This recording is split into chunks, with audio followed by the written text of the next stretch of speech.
கள்ளச்சாராய சாவுகள், அரசியலில் திடீர் திருப்பம். அந்த 2 பேர் யார்? திருமாவுடன் கைகோர்க்கும் பாமக. இதை பற்றி தான் நம்ம பார்க்க போகிறோம். கள்ளக்குறிச்சியில் நடைபெற்றிருக்கிற கள்ளச்சாராய பலி எண்ணிக்கை யாரும் எதிர்பாராத விதத்தில் மலமளவலன்னு அதிகரிச்சிருக்கு.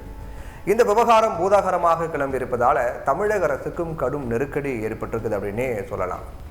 ஆனால் அதே நேரத்தில் கவர்மெண்ட்டும் இந்த விஷயத்தில் இப்போது கடும் நடவடிக்கைகளை எடுத்துகிட்டு வர காவல்துறை அதிகாரிகள் உள்ளிட்டோரை வரிசையாக சஸ்பெண்ட் செய்து தன்னுடைய கோபத்தை வெளிக்காட்டியிருக்கிறது. இந்த காவல்துறையின் கவனக்குறைவால் நடந்திருப்பது கண்டறியப்பட்டு கள்ளக்குறிச்சி எஸ்பி உள்ளிட்ட 10 காவல்துறை அதிகாரிகள் தற்காலிக பணியிடை நீக்கம் செய்யப்பட்டிருக்காங்க.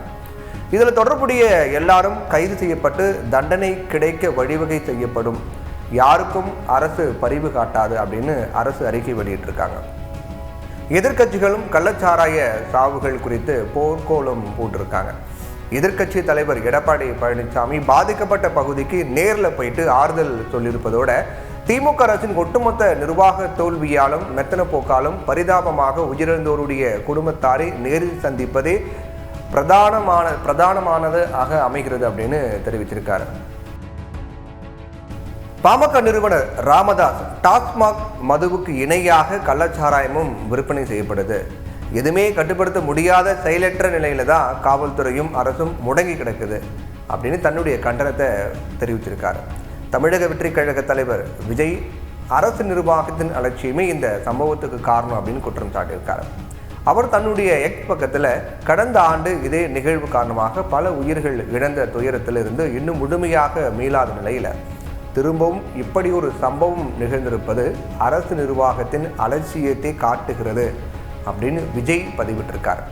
கள்ளக்குறிச்சியில் கள்ளச்சாராயத்தினால 35க்கும் அதிகமான உயிர்கள், இப்போ 50க்கும் மேற்பட்ட உயிர்கள் பலியாக இருக்குது அப்படிங்கிற செய்தி அஃபீஷியலாக ஒன்று சொல்கிறாங்க. பல ஊடகங்களில் 50க்கும் மேற்பட்டதுன்னு சொல்கிறாங்க. ஒட்டுமொத்தமாக பார்த்தா பல உயிர்கள் பலியாக இருக்கிறாங்க அப்படிங்கிற செய்தி ரொம்ப அதிர்ச்சியும் வேதனையும் அளிப்பதாக தமிழக பாஜக தலைவர் அண்ணாமலை தெரிவிச்சிருக்கார்.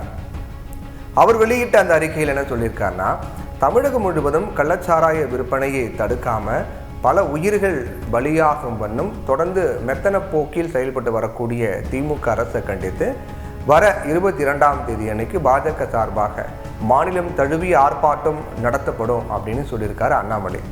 இந்நிலையில் சட்டப்பேரவையில் கேள்வி நேரத்தை ஒதுக்கி வைத்துவிட்டு கள்ளச்சாராய பலி குறித்து விவாதிக்கணும் அப்படின்னு எதிர்க்கட்சியான அதிமுக விடுத்த கோரிக்கையை ஏற்க சபாநாயகர் மறுத்துட்டார். இதனால சபையில் பெரும் அமளி ஏற்பட்டது. அதிமுக உறுப்பினர்கள் எல்லாரும் அப்படியே குண்டுக்கட்டாக வெளியேற்றப்பட்டாங்க. பொதுவாகவே அவசர முக்கியத்துவம் வாய்ந்த நிகழ்வுகள் இருப்பதால் கேள்வி நேரத்தை ஒத்தி வைப்பது வழக்கம்தான் அப்படின்னு அதிமுக வாதாடுகிறாங்க. இந்த விஷயத்தில் மற்ற கூட்டணி கட்சிகள் எல்லாமே பெரிதாக கண்டு கொள்ளாமல் இருக்கக்கூடிய நிலையில் விடுதலை சிறுத்தைகள் கட்சி கொஞ்சம் கோபம் அடைந்திருப்பதாகவே தெரியுது. ஏன்னா கள்ளக்குறிச்சியில் கருணாபுரம் மற்றும் சுற்றிருக்கக்கூடிய பகுதிகளில் வாழக்கூடிய மக்கள் துப்புரவு தொழிலாளர்கள் மற்றும் தாழ்த்தப்பட்டவர்களே அதிகம் அப்படிங்கிறதா விசிக தலைவர் திருமாவளவனுடைய கோபத்துக்கு காரணமாக இருக்கும். இந்நிலையில் தமிழகத்தில் மதுவிலக்கை நடைமுறைப்படுத்த வலியுறுத்தி வருகிற திங்கட்கிழமை என்று சென்னையில் மாபெரும் ஆர்ப்பாட்டம் நடத்தப்படும் அப்படின்னு விசிக தலைவர் திருமாவளவன், சிதம்பரம் தொகுதி நாடாளுமன்ற உறுப்பினருமான தொல் திருமாவளவன் அறிவித்திருக்கார். ஆனால் டாஸ்மாகை திறந்திருப்பதே கள்ளச்சாராயத்தை தடுப்பதற்கு தான் காரணம், கள்ளச்சாராயம் தடுக்கிறதுக்காக தான் டாஸ்மாகை திறந்திருக்கிறோம் அப்படின்னு அரசு சொல்லி வரக்கூடிய நிலையில் மதுவிலக்கு கோரிக்கை எந்த அளவுக்கு வெற்றி பெறும் அப்படிங்கிறது சந்தேகம்தான். இந்நிலையில் கடலூர் தொகுதியில் பாமக சார்பில் போட்டியிட்ட இயக்குனர் தங்கர் பச்சான் வெளியிடக்கூடிய ஒரு பதிவு எல்லாருடைய கவனத்தையும் இப்போ ஈர்த்திருக்கு. அவருடைய பதிவில் பாமகவின் இயக்குனர் தங்கர் பச்சன் அளித்திருக்கக்கூடிய, பாமகவை சேர்ந்த இயக்குனர் தங்கர் பச்சன் அளித்திருக்கக்கூடிய இந்த பதிவில் கள்ளச்சாராயம் காய்ச்சுபவர்களுக்கும் விற்பவர்களுக்கும் பாதுகாப்பு அளிப்பவர்கள் திமுகவின் 2 சட்டமன்ற உறுப்பினர்கள் தான் அப்படிங்கிறத அறிந்திருப்பீங்க. அதோட அந்த துறைக்கு பொறுப்பேற்றிருக்கக்கூடிய அமைச்சர் பதவி விலகணும், சட்டமன்ற உறுப்பினர்களையும் கைது செய்யணும் அப்படிங்கிறதுல உறுதியாக இருங்க, உழைக்கும் மக்களாகிய இந்த தெய்வங்கள் உங்களை கைவிட மாட்டார்கள் அப்படின்னு தங்கர் பச்சான் தெரிவிச்சிருக்கார். நீதிமன்றத்துக்கும் இந்த விவகாரம் போயிருக்கு. இப்படி பல்வேறு கோணத்தில் சிக்கலான ஒரு நிலைமையை தமிழகத்தில் கள்ளச்சாராய உயிரிழப்புகள் ஏற்படுத்தியிருக்கு. ஆனால் வேற ஒரு பிரச்சனை பூதாகரமாக்கப்படும் போது இந்த பிரச்சனை மறக்கடிக்கப்படும். திரும்பவும் ஒரு கள்ளச்சாராய உயிரிழப்பு நிகழும் போது மீண்டும் ஒரு தீர்வு குறித்து விவாதிக்கப்படும் அப்படிங்கிறதா தமிழக அரசியலில் சாபக்கேடாக இருக்கு. ஏன்னா போன வருஷம் இதே போல தான் மரக்காணம் செங்கல்பட்டில் கள்ளச்சார உயிரிழப்பு ஏற்பட்டது. அது மிகப்பெரிய ஒரு பேச்சு பொருளாக மிகப்பெரிய சர்ச்சையாக மாறிச்சு. சிபிசிஐடி விசாரணைக்கு உத்தரவிட்டு அந்த சிபிசிஐடி விசாரணை பண்ணாங்க. ஆனால் அதுக்கு பிறகு காலம் கடந்து போக போக அது மக்கள் எல்லாமே மறந்துட்டாங்க. இப்போ மீண்டும் இந்த கள்ளக்குறிச்சி கள்ளச்சார உயிரிழப்பு ஏற்பட்ட பிறகு தான் அதையே போய் கூகுளில் தேடி பார்க்குறாங்க. ஆமால போன வருஷம் இந்த மாதிரி நடந்ததில்லை அப்படின்னு இப்போ தான் எல்லாருக்கும் அது ஞாபகம் வருது. அப்போது ஒரு விஷயத்துக்கான தீர்வு அப்படிங்கிறது அந்த விஷயம் இருக்கக்கூடிய தவறுகள் என்ன, அது எப்படி வராமல் தடுக்கலாம் அப்படிங்கிறது கிடையாது.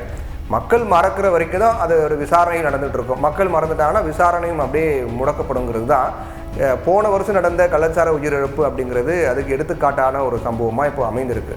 இந்த விவகாரத்தை தமிழக அரசு எப்படி கையாள போகிறாங்க, இனி வரக்கூடிய நாட்களில் இந்த மெத்தனால் சொல்லக்கூடிய வேதிப்பொருள் அவருடைய பதிவில் பாமகவின் இயக்குனர் தங்கர் பச்சன் அளித்திருக்கக்கூடிய பாமகவை சேர்ந்த இயக்குனர் தங்கர் பச்சன் அளித்திருக்கக்கூடிய இந்த பதிவில் கள்ளச்சாராயம் காய்ச்சுபவர்களுக்கும் விற்பவர்களுக்கும் பாதுகாப்பு அளிப்பவர்கள் திமுகவின் 2 சட்டமன்ற உறுப்பினர்கள் தான் அப்படிங்கிறத அறிந்திருப்பீங்க.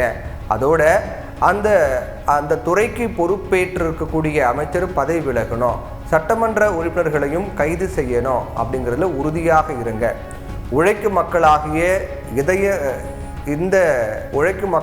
இந்த தெய்வங்கள் உங்களை கைவிட மாட்டார்கள் அப்படின்னு தங்கர் பச்சான் தெரிவிச்சிருக்கார். நீதிமன்றத்துக்கும் இந்த விவகாரம் போயிருக்கு. இப்படி பல்வேறு கோணத்தில் சிக்கலான ஒரு நிலைமையை தமிழகத்தில் கள்ளச்சாராய உயிரிழப்புகள் ஏற்படுத்தியிருக்கு. ஆனால் வேற ஒரு பிரச்சனை பூதாகரமாக்கப்படும் போது இந்த பிரச்சனை மறக்கடிக்கப்படும். திரும்பவும் ஒரு கள்ளச்சாராய உயிரிழப்பு நிகழும் போது மீண்டும் ஒரு தீர்வு குறித்து விவாதிக்கப்படும் அப்படிங்கிறதா தமிழக அரசியலில் சாபக்கேடாக இருக்கு. ஏன்னா போன வருஷம் இதே போல தான் மரக்காணம் செங்கல்பட்டில் கள்ளச்சார உயிரிழப்பு ஏற்பட்டது. அது மிகப்பெரிய ஒரு பேச்சு பொருளாக மிகப்பெரிய சர்ச்சையாக மாறிச்சு. சிபிசிஐடி விசாரணைக்கு உத்தரவிட்டு அந்த சிபிசிஐடி விசாரணை பண்ணாங்க. ஆனால் அதுக்கு பிறகு காலம் கடந்து போக போக அது மக்கள் எல்லாமே மறந்துட்டாங்க.